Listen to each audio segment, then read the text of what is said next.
नमस्कार दोस्तों, मैं राजेश भार्गव स्वागत करता हूं आप सभी का एक बार फिर से आपके अपने एजुकेशनल चैनल एंट्रेंसियोलॉजी पर। दोस्तों, आज का जो हमारा वीडियो है वो आधारित है कुछ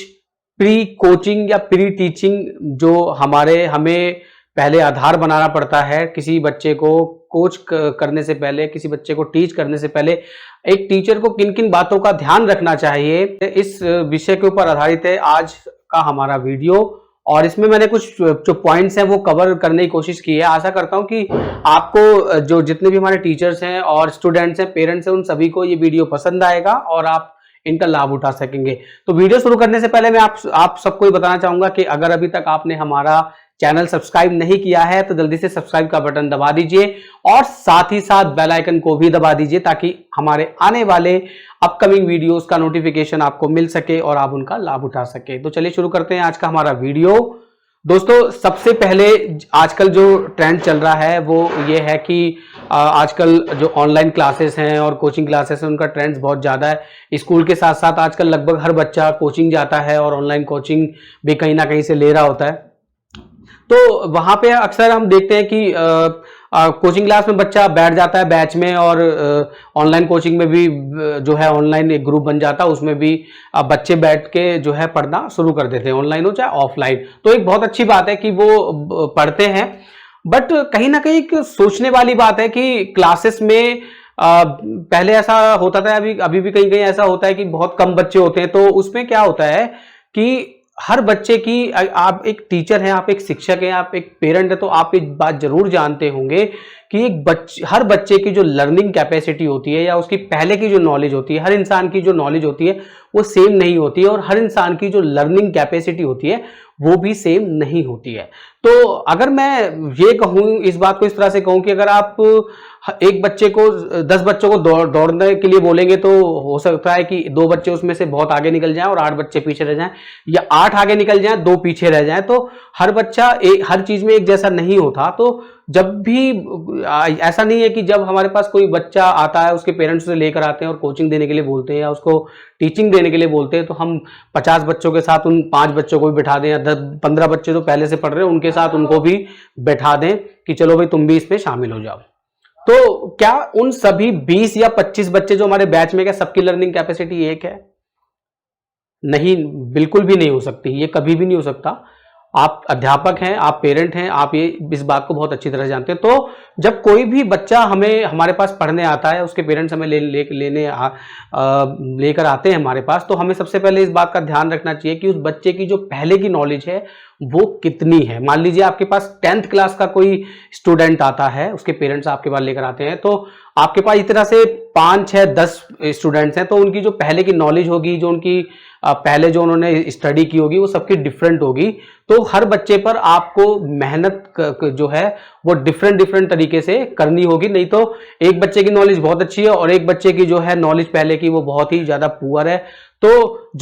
लेकिन आप दोनों पे एक तरह से मेहनत करेंगे, ये तो जो है, जो अच्छी जिसकी नॉलेज है वो थोड़ा सा बैकवर्ड में चला जाएगा और जिसकी जो थोड़ा सा पुअर है वो तो शुरू से अपनी स्टडीज को तो करनी ही है। तो जब भी हमारे पास कोई नया स्टूडेंट आता है तो हमें इस बात का पूरा ध्यान रखना चाहिए as a teacher, as a parent भी, अगर हम बच्चों को पढ़ा रहे हैं या फिर हम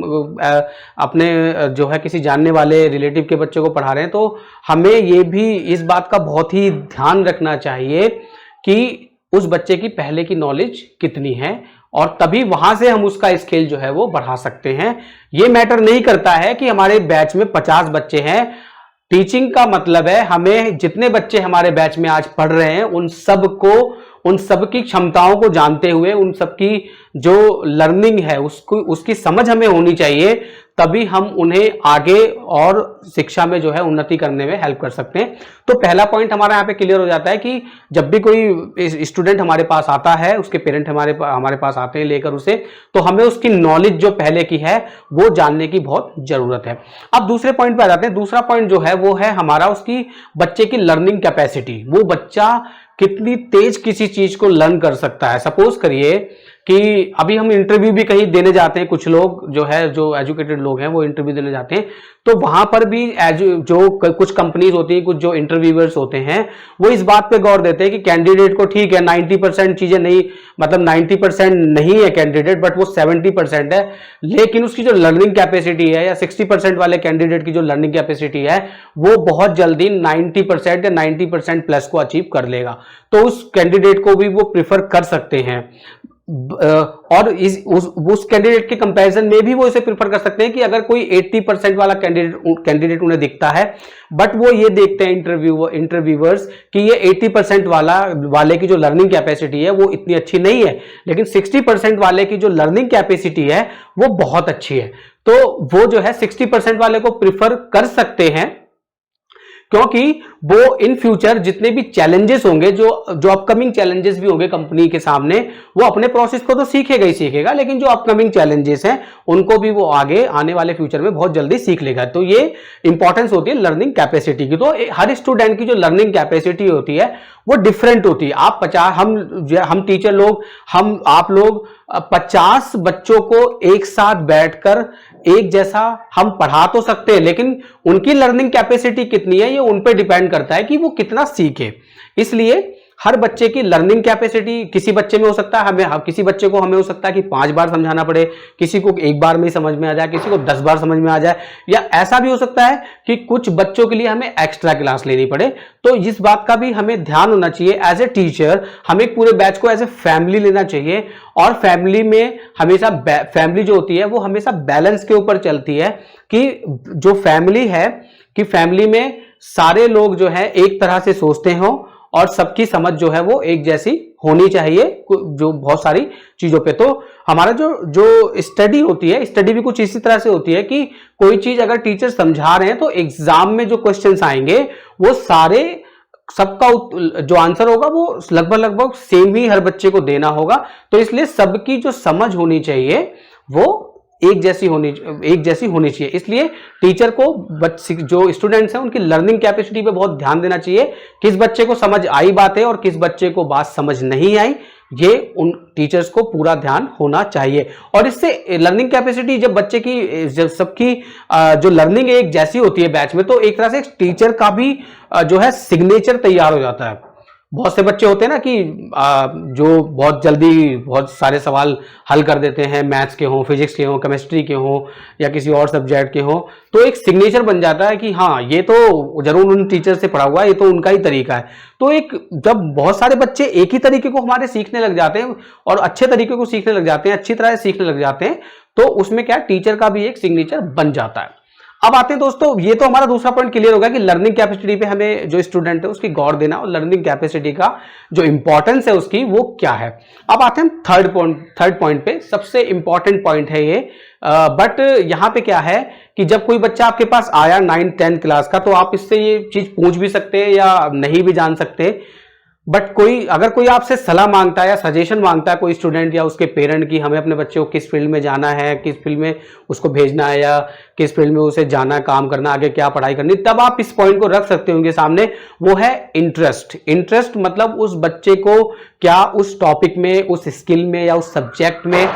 कुछ इंटरेस्ट है, या उसके मन को जो है वो पसंद है, क्या वो सब्जेक्ट जो है वो आप उसे पढ़ाने जा रहे हैं। मान लीजिए किसी का इंटरेस्ट जो है वो बायोलॉजी में है, आप उससे कह रहे हैं कि नहीं आप मैथ्स ले लो या आप कोई और सब्जेक्ट ले लो, आप कंप्यूटर ले लो, बट उसका मान लीजिए किसी स्टूडेंट का जो इंटरेस्ट है वो इंजीनियरिंग में है, हम उससे कह रहे हैं कि आप कॉमर्स ले लो। तो ये बात भी बहुत जानने वाली है कि एक टीचर और एक पेरेंट को अपने बच्चे को किसी भी फील्ड में जाने से पहले, भेजने से पहले, ये बहुत अच्छी तरह से निर्धारित कर लेना चाहिए कि उस बच्चे का इंटरेस्ट क्या है, वो बच्चा किस सब्जेक्ट में, किस स्किल में बहुत अच्छा कर सकता है। क्योंकि अगर आप जो जानवर उड़ना जानता है उसे आप पेड़ पे चढ़ने को बोलेंगे, जो पेड़ पे चढ़ना जानता है आप उसे नदी में तैरने को बोलेंगे, और जो सक्षम नहीं है दौड़ने में, जिसकी जानवर की टांगे, उसको आप बहुत तेज दौड़ने को बोलेंगे, तो हो सकता है कि जो उसकी काबिलियत हो वो भी खत्म हो जाए। अगर आप कोई ऐसा काम करें जो आपके सामर्थ्य से बाहर है, आपका इंटरेस्ट नहीं है उसमें, तो हो सकता है कि जो आपकी स्किल्स हैं वो भी खत्म हो जाएंगी। जैसे कि सपोज करिए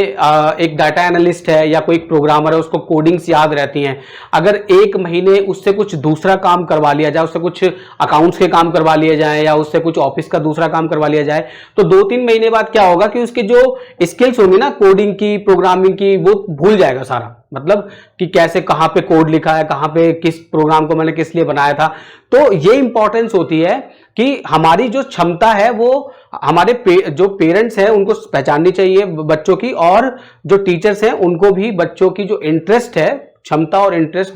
दोनों का ज्ञान होना चाहिए हर पेरेंट्स और टीचर को। तो दोस्तों ये जो 3 पॉइंट मैंने अभी आपके सामने रखे हैं, आशा करता हूं कि ये जो है आप जो टीचर्स हैं, हमारे रिस्पेक्टेड टीचर्स हैं, वो जरूर इन जो मेथड्स को यूज कर रहे होंगे, और पेरेंट्स भी जरूर इन बातों का ध्यान रख रहे होंगे अपने